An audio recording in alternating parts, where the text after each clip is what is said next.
Halo adik-adik, selamat datang kembali di channel Widyarta Fisik. Pada video pembelajaran kali ini kita akan membahas tentang aplikasi Newton pada bidang datar.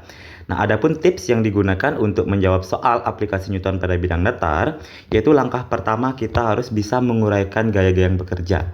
Nah, setelah itu baru dimasukkan ke hukum Newtonnya. Nah, untuk lebih memudahkan, mari kita cek ke soal pertama. Di sini besar gaya normal yang dialami sebuah balok bermassa 3 kg pada gambar berikut adalah. Nah, di sini pertanyaannya adalah tentang gaya normal. Jadi kalau dia berbicara gaya normal, kita lihat di manakah gambar gaya normal. Jadi gambar dulu semua gaya-gaya bekerja. Langkah pertama, kita ambil dari ujung ini, dari siku ini ya, dari ujung siku ini ya, kita cari diagonalnya dulu. Nah, ini juga sama. Nah, kemudian dari tengah-tengah, dari pusatnya ini, kita tarik gaya berat ke bawah. Ini ada W, ada gaya berat. Nah, ingat ya, jadi tengah-tengah ke bawah ada gaya berat. Sementara ada gaya normal, kemana arahnya? Arah gaya normal ini selalu tegak lurus dengan bidang sentuh. Ingat, gaya normal arahnya selalu tegak lurus dengan bidang sentuh, bukan ke atas ya. Jadi tergantung posisinya gimana. Nah, kebetulan bidang sentuhnya diletak di bawah, berarti arah gaya normalnya ke atas yang di sini. Tapi kalau seandainya suatu saat itu ada, bisa dinding nih, ada dinding, kemudian ada benda nempel dinding. Jadi arah gaya normalnya kemana? Ke sini arah gaya normal. Jadi arah gaya normal selalu tegak lurus dengan bidang sentuh. Tegak lurus dengan bidang sentuh. Ini juga gaya normal tegak lurus dengan bidang sentuh. Nah, jadi kita tulis nih gaya normal. Karena perbicara ditanyakan gaya normal, jadi kita lihat gaya normal terletak pada sumbu apa? Terletak pada sumbu Y. Dan kita lihat benda terletak pada sumbu Y di sini dia tidak bergerak, walaupun ditekan ke bawah dengan gaya F, tapi dia tidak mungkin bergerak ke bawah gara-gara ditahan oleh ada ada bidang sentuh sini. Entah itu meja, entah apapun. Nah, maka dengan demikian karena benda tidak mungkin bergerak, maka berlaku hukum 1 Newton, yaitu sigma F sama dengan 0. Jadi berlaku hukum 1 Newton. Nah, kita lihat sigma di sini artinya apa? Sigma di sini artinya jumlah, F ini artinya gaya. Artinya jumlah gaya yang bekerja pada benda tersebut harus sama dengan 0. Di sini ada berapa gaya? Ada 3, ada F, ada gaya normal, ada gaya berat. Yang arahnya ke atas ini bernilai positif. Jadi kalau benda misalnya tidak ada percepatan, maka gaya yang arahnya ke atas itu bernilai positif. Tetapi kalau ada percepatan, gaya yang arahnya sama dengan arah percepatan itu yang bernilai positif. Nah, jadi di sini kalau tidak ada percepatan berarti arah yang ke atas bernilai positif, maka dengan demikian gaya normal bernilai positif. Gaya normalnya positif. Kemudian F ini arahnya ke bawah, berarti bernilai tanda panahnya arahnya ke bawah, berarti bernilai negatif, min F. Berikutnya gaya berat juga arahnya ke bawah, berarti min W ini sama dengan 0. Karena ditanyakan gaya normal, berarti F dan W nya pindah ke sebelah. Jadi N sama dengan min F pindah ruas ke sebelah jadi plus F, min W pindah ke sebelah jadi plus W. Nah, kita tahu bahwa nilai W sini merupakan gaya berat. Gaya berat itu rumusnya adalah M kali G. Jadi gaya berat ini rumusnya adalah M kali G, massa dikali gravitasi gitu. Jadi kita lanjutkan di sini F gayanya adalah 14 Newton, jadi 14 Newton. Ditambah M itu masanya adalah 3 kg dan gravitasinya adalah 10. Ini ya, massa 3 kg udah dari sini, massa 3 kg, gravitasinya 10. Oke, maka dengan demikian ini 14, 3 kali 10 30, 14 sama 30 adalah 44. Maka dengan demikian besar gaya normalnya adalah 44 Newton. Jadi jawabannya adalah option nomor A. Berikutnya mari kita cek ke soal nomor 2. Gaya normal yang dialami sebuah balok bermassa 2 kg di bawah ini. Nah, sini sama juga diminta gaya normal. Kalau gaya normal berarti kita gambar lagi gaya-gaya seperti tadi. Kita ada garis putus dulu. Dari tengah-tengah ke bawah berarti ada gaya berat, ada W. Sementara dari bidang sentuh ini ada gaya normal, berarti sini ada M. Ada gaya normal. Nah, kita lihat di sini gaya normalnya terletak pada sumbu Y. Karena dia tidak bergerak, maka kan bendanya ditarik ke sini kan, benda tarik ke arah sini, otomatis bendanya bergeraknya ke samping. Nggak mungkin bergerak ke arah vertikal. Nah, karena bendanya hanya bergerak ke samping, sementara ke vertikal tidak bergerak, dan gaya normal letaknya di sumbu vertikal, maka dengan demikian, jumlah gaya yang bekerja pada sumbu vertikal itu harus sama dengan 0. Jadi sigma Fy sama dengan 0. Nah, tetapi di sini gaya F ini masih abu-abu. Dia tidak pada sumbu vertikal, tidak juga pada sumbu horizontal. Maka dengan demikian, silahkan gaya F ini kalian uraikan dulu. Cara menguraikan, tarik dari kepala tanda panah ini sampai bertemu ke sumbu X dan sampai bertemu ke sumbu Y. Oke, yang pertama kita tarik dulu sampai ke sumbu X-nya. Jadi dari kepala tanda panah kita tarik garis putus-putus. Nah, tepat sampai di sumbu X baru kita bikin garis tebal. Nah, jadi kita bikin garis tebal ini.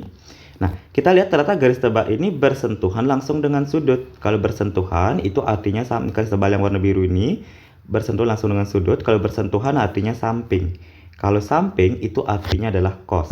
Maka dengan demikian F ini adalah F cos theta. Ingat, kalau bersentuhan namanya samping, kalau samping berarti cos. Jadi F cos theta. Kenapa F? Karena di sini F. Nah, terus lanjut. Sekarang kita tarik dari kepala tanah panah ini ke sumbu X sudah, sekarang tarik ke sumbu Y. Sama kayak tadi, dari garis putus sampai ke sumbu Y. Nah, sampai di sumbu Y, kita bikin juga garis tebal warna biru ini. Kalau dia di sini cos, di sini sudah pasti sin. Caranya gimana? Sudut berseberangan selalu sama. Di sini sudutnya 30 derajat. Sudut berseberangan sama, berarti sudut di sini juga 30 derajat. Nah, ini 30 derajat. Dengan demikian, garis tebal ini letaknya di mana? Letaknya di depan sudut. Kalau depan berarti sin.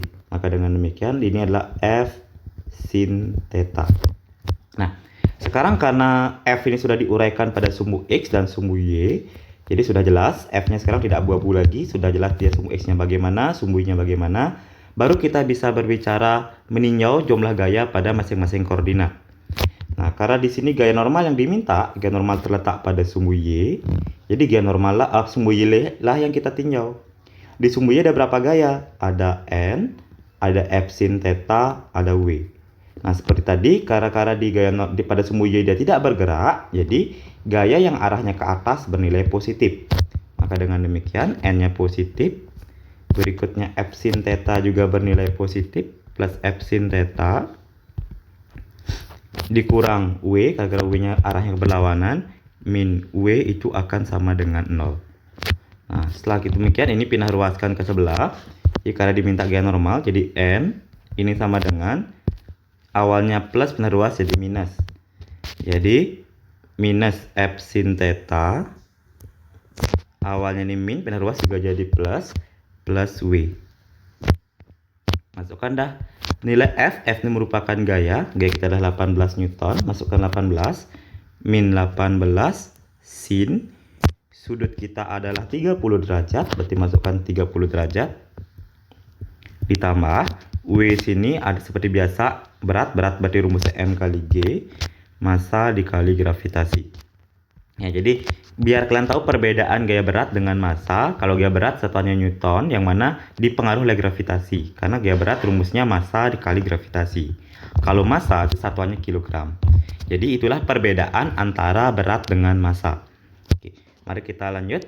18 min 18 sin 30 itu adalah setengah, ditambah M ini massa kita 2 kg, masukkan 2 kg. Dan gravitasi kita kalau nggak disebutkan di soal, gravitasi nilainya 10. Min 18 dikali setengah berarti minus 9. Kemudian ditambah 2 kali 10 berarti 20. Min 9 tambah 20 berarti 20 dikurang 9 itu adalah 11.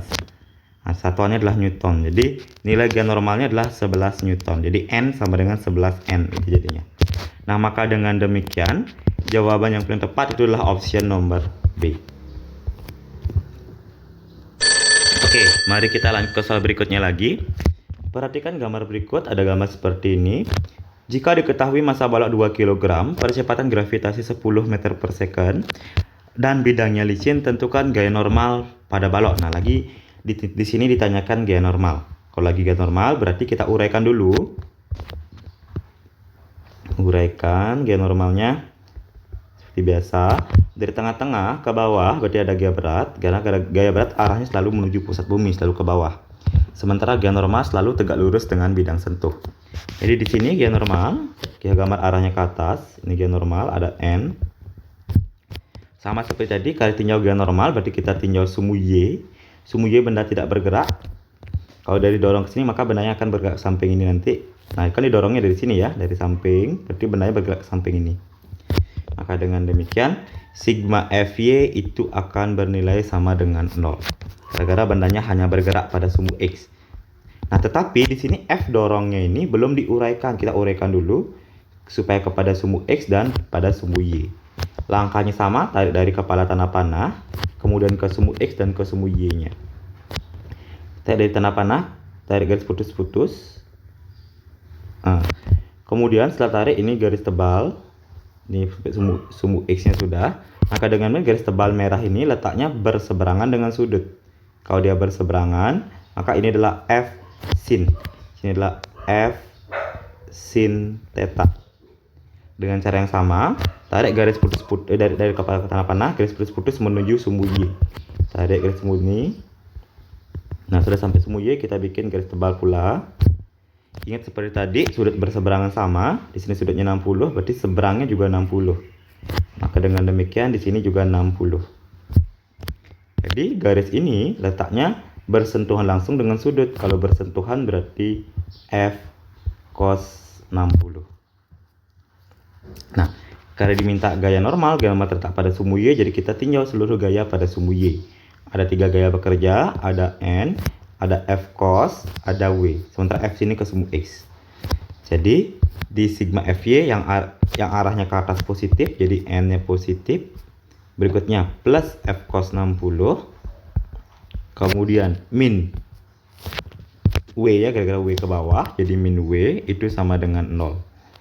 Nah, karena dimintanya gaya normal, berarti F cos dan W kita pindah ruaskan ke sebelah. Jadi N sama dengan F cos ini awalnya plus, pindah ruas jadi minus. Jadi min F cos 60. Kemudian ini min pindah ruas ke sebelah jadi plus W. Jadi min F kita adalah 10. Cos 60 itulah setengah. W itu seperti biasa M kali G. Terus saya lanjutkan. Min 10 dikali setengah berarti min 5. Ditambah ini M, massa kita adalah 2 kg. Dan G sini adalah gravitasi, berarti nilainya adalah 10. Jadi min 5 ditambah 20. 20 kurang 5 berarti 15. Jadi besar gaya normalnya adalah 15 Newton. Maka dengan demikian, jawaban yang paling tepat itu adalah option nomor C. Mari kita cek ke soal berikutnya. Sebuah benda bermassa 1 kg berada dalam sebuah lip yang bergerak ke atas dengan percepatan 1 meter per second kuadrat. Berapakah pertambahan berat di dalam lip? Nah, kalau besok ada di soal ditanyakan pertambahan berat di dalam lip atau pengurangan berat di dalam lip, itu sama aja artinya dengan nilai gaya normal. Jadi pertama yang dicari dulu harus gaya normalnya dulu. Jadi gaya normal dicari. Nah, kita cek di sini. Pertama kita gambar dulu liftnya. Ini ada lift.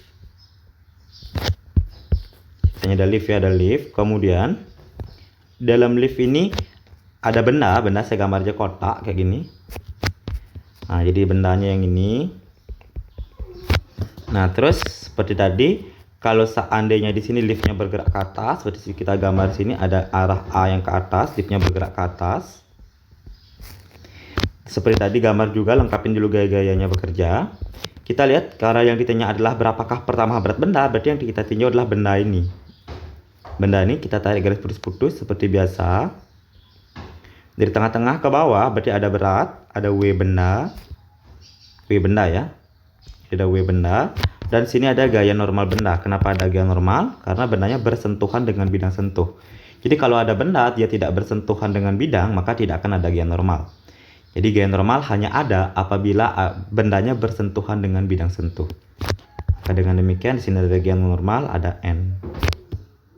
Nah, Di sini kebetulan liftnya bergerak ke atas, jadi di sini kalau dia ada percepatan, maka berlaku hukum 2 Newton, yaitu sigma F itu akan sama dengan M kali A.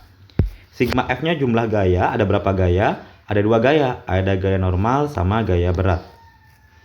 Yang manakah bernilai positif? Yang arahnya sama dengan arah A. Jadi kalau ada arah A, berarti tidak selalu yang ke atas positif, tergantung arah A-nya. Besok kalau seandainya nanti arah A-nya ke bawah, gitu, kalau arah A-nya ke bawah, berarti liftnya bergerak ke bawah, maka gaya-gaya yang arahnya ke bawah lah yang positif. Nah, kebetulan di soal ini, arah percepatannya ke atas. Jadi gaya yang bernilai positif adalah gaya-gaya yang arahnya ke atas. Jadi sini gaya normal arahnya sama dengan arah A, berarti positif. Jika dengan demikian, N. Kemudian gaya beratnya berlawan dengan A, berarti kurang gaya berat benda, min W, itu sama dengan massa benda dikali dengan A. Karena ditanyakan berapa gaya normal, jadi W ini awalnya minus, pindah ruas ke sebelah, jadi positif. Jadi N sama dengan M dikali A ditambah dengan W. Nah, M ini massa kita adalah 1 kg, boleh tulis 1 kg. Kemudian A ini percepatan kita juga berapa? Percepatan kita adalah 1 meter per second kuadrat, tulis 1 meter per second kuadrat ditambah dengan W. W ini merupakan gaya berat rumusnya adalah massa kali gravitasi. M dikali dengan G. 1 dikali 1 berarti tetap 1. Ditambah M ini massa kita adalah 1 kg. Dan gravitasi kita adalah 10. Maka dengan demikian 1 ditambah dengan 10 berarti jawabannya adalah 11. Maka dengan demikian gaya normalnya 11. Tetapi hati-hati dengan pertanyaan. Berapakah pertambahan berat? Jadi ditanyakan adalah pertambahan berat. Kalau seandainya beratnya menjadi, jadi berapa atau berat menjadi atau berat orang tersebut di dalam lift menjadi gitu misalnya, pertanyaannya baru langsung 11 Newton. Tapi sini ditanyakan berapakah pertambahan berat. Jadi pertambahan berat kita lihat berat yang dimaksud adalah berat ketika dia bergerak itu ditunjukkan oleh gaya normal dan berat aslinya ditunjukkan oleh W gaya berat. Jadi pertambahan beratnya kita bisa menuliskan berarti delta. Delta itulah berat N normal dikurang berat aslinya. Nah, gaya normal kita adalah 11, berat asli kita M kali G berarti 11 kurang M kita adalah 1, G kita 10. Berarti 11 dikurang dengan 10 sama dengan 1 Newton. Jadi inilah pertambahan beratnya. Jadi pertambahan beratnya adalah 1 Newton. Ingat ya, jadi kalau nanti ditanyakan maka berat benda tersebut di dalam lift menjadi. Kalau menjadi berarti jawabnya 11 Newton. Kasih diminta pertambahannya berapa, maka tinggal dikurang. Berat yang hasil terbaca dari lift dikurang dengan berat aslinya. Tapi kalau seandainya nanti bendanya bergerak ke bawah itu misalnya, berarti berat benda aslinya dikurang berat benda dari hasil liftnya. Ya intinya nilai delta ini selalu positif. Boleh kok kalian selalu gunakan rumus N min W, tapi kalau ketemu hasil negatif kita gunakan angka positifnya saja. Nah, maka dengan demikian jawaban yang paling tepat itu adalah 1 Newton, yang nomor E. Oke, kita akan cek lagi ke soal berikutnya. Sebuah balok bermassa 2 kg bergerak lurus ke kanan dengan laju 10 meter per second. Pada bidang datar yang licin, pada T sama dengan 0, balok didorong dengan gaya 10 Newton seperti pada gambar. Pada T sama dengan 6, kelajuan baloknya menjadi berapa? Nah, jadi mula-mula di sini ada balok seperti pada gambar ini, katanya bergerak lurus ke kanan. Nanti baloknya awalnya ke kanan lurusnya nih, bergerak ke sini ke kanan dengan laju V sama dengan 10 meter per second. Nah, terus tapi pada waktu 0 langsung diberikan gaya yang arahnya ke sini nih, 10 Newton. Berarti arah gayanya melawan dari arah kecepatan. Nah, maka dengan demikian akan berlaku diminta berapakah kelajuan balok setelah pada waktu ke-6. Itu ditanyakan. Berarti ada kecepatan awal, ditanyakan kecepatan akhir. Nah, berarti di sini merupakan rumus yang digunakan adalah rumus GLBB. Karena terdapat perubahan kecepatan. Jadi perubahan kecepatan yang ada waktu itu masih diingat di materi kelas 10 bab awal ya. Di tentang materi gerak yaitu kecepatan akhir sama dengan kecepatan awal ditambah percepatan dikali dengan waktu. Nah, kecepatan akhir mau ditanya, kecepatan awal sudah ada 10, waktu sudah ada 6, jadi dari 0 ke 6 berarti waktunya 6 kurang 0 berarti 6. Yang belum ada adalah percepatan. Nah, dari mana kita bisa mencari percepatan? Percepatan bisa diambil dari hukum Newton 2, yaitu kita cek hukum 2 Newton, sigma F sama dengan M dikali dengan A. Sigma F artinya jumlah gaya yang bekerja sepanjang gerak benda. Jadi kalau diminta percepatan sepanjang gerak benda. Gerak bendanya kemana? Ke kanan atau ke kiri. Dan di sini dikatakan bersifat licin. Kalau licin berarti tidak ada gaya gesek. Maka gaya yang berpengaruh cukup ini aja, gaya normal. Nah, jadi kita uraikan dulu. Gaya normal kita uraikan dulu. Ini gaya normalnya, ke atas ada gaya normal N, berikutnya ada gaya berat W, sama ada gaya F. Ini yang perlu kita uraikan.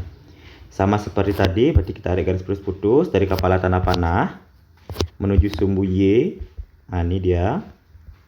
Maka dengan demikian sudut 60 di sini, sudut 60 kan harusnya di sini ya. Nah, di sini harus 60-nya. Berarti letak garis merah di depan sudut. Kalau depan berarti F sin 60. Nah, terus yang ke sini kita tarik juga terhadap sumbu X, berarti tarik ini tarik dari kepala tanah panah. Nah, berarti yang ini F-nya nanti kalau di sini 60 berseberang juga sama 60, maka dengan demikian di sini juga 60. Maka ini ada sudut 60. Jadi garis merah ini letaknya bersentuhan langsung dengan sudut. Kalau bersentuhan berarti F cos 60. Nah, gara-gara berbicara percepatan, bendanya bergeraknya ke kanan ataupun ke kiri. Maka dengan demikian, gaya-gaya yang kita tinjau hanyalah gaya-gaya yang letaknya ke kanan ataupun ke kiri. Jadi yang vertikal tidak perlu kita tinjau. Jadi gaya normal nggak perlu ditinjau, gaya berat nggak perlu ditinjau, F sin 60 juga nggak perlu ditinjau. Gara-gara diminta hanyalah percepatan. Percepatan itu menunjukkan arah dari pergerakan benda. Nah, kita cek di sini. Berarti yang kita gambar di sini gaya apa? Ada berapa benda? Berapa gaya jadinya? Cuma ada satu, itu F cos 60. Hanya satu gaya saja. Oke, mari kita tulis. F-nya adalah F cos 60, jadi sigma F-nya hanya 1. Kita cukup tulis 1 saja. Sama dengan, ini ada M, masanya adalah 2 kg dari sini. Dan A-nya mau kalian cari. F-nya 10, cos 60-nya adalah setengah. Sama dengan 2 dikali A. 10 kali setengah berarti 5 sama dengan 2A. Jadi A sama dengan 5 dibagi dengan 2. Nah, setelah kita mendapatkan nilai A 5/2, baru kita masukkan ke dalam ini. Nah, ingat di sini berbicara berbicara gerak lurus berubah beraturan. Ingat itu ada nilai plus, ada nilai minus. Di sini kecepatan arahnya ke kanan. Karena kecepatan arah ke kanan, maka nilai kita gunakan positif 10. Sementara gaya ini arahnya ke kiri. Gaya dorongnya arah ke kiri, maka dengan demikian percepatan ini akan mengarahkan ke kiri. Kalau mengarahkan ke kiri berarti nilainya negatif. Berarti minus 5/2A-nya dikali T-nya waktunya adalah 6. Jadi kita tulis 6. Jadi 10, ini coret 3, min 5 kali 3 berarti min 15. 10 min 15. 10 kurang 15 itu adalah min 5. Dengan demikian, kecepatnya adalah 5 meter per second dengan arah ke kiri. Kenapa kiri? Gara-gara tandanya negatif. Maka dengan demikian jawaban yang paling tepat itu adalah option nomor A. Oke, demikianlah adik-adik contoh soal dari aplikasi hukum Newton. Kalau ada soal yang belum jelas atau ingin kalian tanyakan, bisa komen di kolom komentar. Selamat dan semangat belajar. Terima kasih.